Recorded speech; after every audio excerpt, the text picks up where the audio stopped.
यलगार है हर तरफ से और वज़ीर आज़म ये कह रहे हैं कि बैनुल अक़वामी तौर पर अमेरिका, यूरोप, इंडिया सब उनको निकालना चाहता है।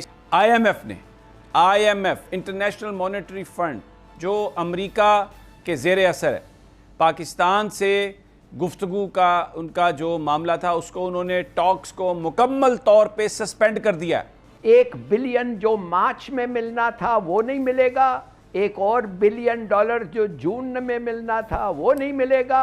मुकम्मल तौर पे IMF ने पाकिस्तान के साथ गुफ्तगू करने से मना कर दिया, इनकार कर दिया कि अगर मैं कहूँ एब्सोल्युटली नॉट, और अगर यूरोपियन यूनियन से कहूँ कि क्यों तुमने इंडिया के साथ ऐसा, उनको ऐसी बात क्यों नहीं की, तो फिर इसका मतलब ये है कि पाकिस्तान के ख़िलाफ़ जो है वो एक्शन और कार्रवाई होगी। तो आपको ये मैं बता रहा हूँ कि इंडिया के IMF ने पाकिस्तान के साथ जो गुफ्तगू है, जो हमारा उनका लोन प्रोग्राम है, उस पर टॉक सस्पेंड कर दी हैं। बिल्कुल पाकिस्तान को नो कर दिया, पाकिस्तान को फारिग कर दिया IMF ने। और जाहिर है अमेरिका इसके पीछे है और वज़ीर आज़म इस वक्त पाकिस्तान के इमरान खान है, क्योंकि उन्होंने पेट्रोल की कीमत 10 रुपए कम की। IMF ये नहीं मानता, IMF ये नहीं चाहता, वो कहता है मारो, टीके लगाओ इनको महंगाई के, अदरवाइज हम आपके साथ नहीं होंगे। तो एक और मीडिया टोटली ब्लैकआउट। हिलाली साहब, ये IMF ने टॉक सस्पेंड कर दी हैं और बिल्कुल पाकिस्तान को यानी अब अमेरिका की तरफ से जो हमें वज़ीर आज़म साहब के स्टैंस के बाद जो होना था, अब वो अनफोल्ड होना शुरू हो गया है। जनाब हिलाली साहब, बिल्कुल IMF ने टॉक सस्पेंड कर दिया है। आपको कोई और पैसा उनको मिलेगा नहीं, आप उनसे आपको कुछ नहीं मिलेगा। 1 बिलियन जो मार्च में मिलना था वो नहीं मिलेगा, एक और $1 बिलियन जो जून में मिलना था वो नहीं मिलेगा। सितंबर में तीसरा जो बिलियन मिलना है वो भी नहीं मिलेगा, कोई और ट्रांच नहीं मिलेगी। और जब आप सितंबर में बैठ के उनसे बात करेंगे तो फ्रेश निगोशिएशन शुरू होंगे, ये है उनका कहना। अब 3 दिन से मैं ये कह रहा हूँ, मगर पता नहीं ये हमारे मीडिया को पता नहीं कोई रिस्ट्रिक्शन है, कोई बताता ही नहीं है। कम से कम एक दिन आ जाता अगर गलत है, मगर ये गलत नहीं है। अब 3 बिलियन जो आपको नहीं मिलेगा, याद रखें कि 3 बिलियन जो सऊदियों ने आपको दिया था समी साहब, उस शर्त पे दिया था कि वो 3 बिलियन IMF प्रोग्राम के तहत होगा। क्या अगर वो IMF प्रोग्राम सस्पेंड हो गया है तो क्या उसको भी वापस करना पड़ेगा? तो देखिए ये एक बहुत बड़ी बातें हैं। और आपने ठीक कहा आपके इंट्रो में, ये इसलिए हो रहा है कि वो कह रहे हैं कि आपने 2-3 चीज़ें ऐसी की हैं जो आपने कहा था आप नहीं करेंगे। आप एक और एमनेस्टी दिया है साल के तौर पे, नो क्वेश्चंस आस्क्ड, पैसे किधर से आ रहे हैं कंस्ट्रक्शन और पुरानी इंडस्ट्री को शुरू करने का। आपने कहा है कि ले आओ पैसे, हम पूछेंगे नहीं, और उन इंडस्ट्रीज जो सिक यूनिट्स हैं ये वो उनको आगे ले जाओ। आपने ये भी वादा किया था कि 5 से 6 स्लैब्स जो इनकम टैक्स में हैं वो 2 हो जाएंगे, वो भी आपने नहीं किया, although it will simplify collection. तो और पेट्रोलियम, आपने तो वादा किया था बकौल IMF के आप 4 या 5 रुपया फी महीना प्राइस को इंक्रीज करेंगे, मगर आपने जाके 10 रुपया कम कर दिया। तो देखिए, और बिजली भी समेत, तो ये सब मामले हैं जिसलिए आपका प्रोग्राम, जैसे आपने दुरुस्त किया था और मेरे इंफॉर्मेशन के तहत, सस्पेंड हो गया है।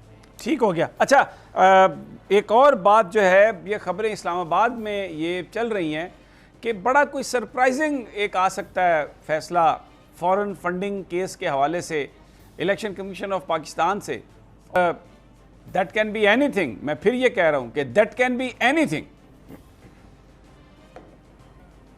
It will not only be anything, it will वो उनका ये है, उनका क्या कहते हैं, टारगेट ये है कि प्राइम मिनिस्टर को डिस्क्वालीफाई करें और को भी कहें, डिस्क्वालीफाई करें ऑन द ग्राउंड्स दैट उन्होंने पैसे लिए हैं मुख्तलिफ लोगों से जो फॉरेनर्स हैं, मुख्तलिफ कंपनीज से जो फॉरेन कंपनीज हैं, ऑन दैट ग्राउंड।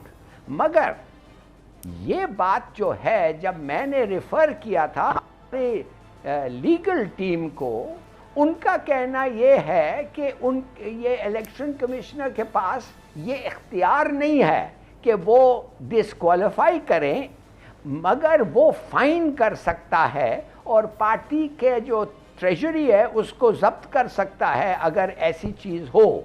मगर मेरे ख्याल में जिस किस्म की एडवर्सरी रिलेशनशिप है CEC से और गवर्नमेंट के दरमियान, मेरे ख्याल में आपने बिल्कुल सही किया, कुछ भी हो सकता है और देखना चाहिए कि लीगली क्या डिस्क्वालीफाई वो कर सकते हैं। और अगर ये होगा तो 17 तारीख पे हो सकता है next hearing foreign funding case Akbar S Babar का, वो 17 तारीख को होगा। यलगार है हर तरफ से और वज़ीर आज़म ये कह रहे हैं कि बैनुल अक़वामी तौर पर अमेरिका, यूरोप, इंडिया सब उनको निकालना चाहता है, इसलिए कि वो इस वक्त पाकिस्तान को एक आज़ादाना ख़ारजा पॉलिसी देना चाहते हैं, इसलिए कि उन्होंने अमेरिका की ग़ुलामी से निकलने का बंदोबस्त कर लिया है, इसलिए कि उन्होंने आलमी मंडी में बेशक तेल की कीमत बढ़ रही है लेकिन अपने लोगों को रिलीफ दिया है। और ये जो सारी सूरत हाल बन रही है, इसमें तो ऐसा लग रहा है कि वो जो सारी साजिश है वो पक के तैयार हो चुकी है और मुख्तलिफ अतराफ से वज़ीर आज़म के ख़िलाफ़ एडवांसमेंट्स जो हैं वो हो रही हैं। आप क्या कहेंगे सलमान आबिद, इसका क्या नतीजा निकलेगा? How the people of Pakistan will react? कि जो पाकिस्तान इस वक्त स्टांस लेके बैठा हुआ है फॉरेन पॉलिसी में और बिलखसूस रीजनल पॉलिटिक्स के कॉन्टेक्स्ट में, अब उसकी कोई प्राइस तो है जो पाकिस्तान को पे करनी है।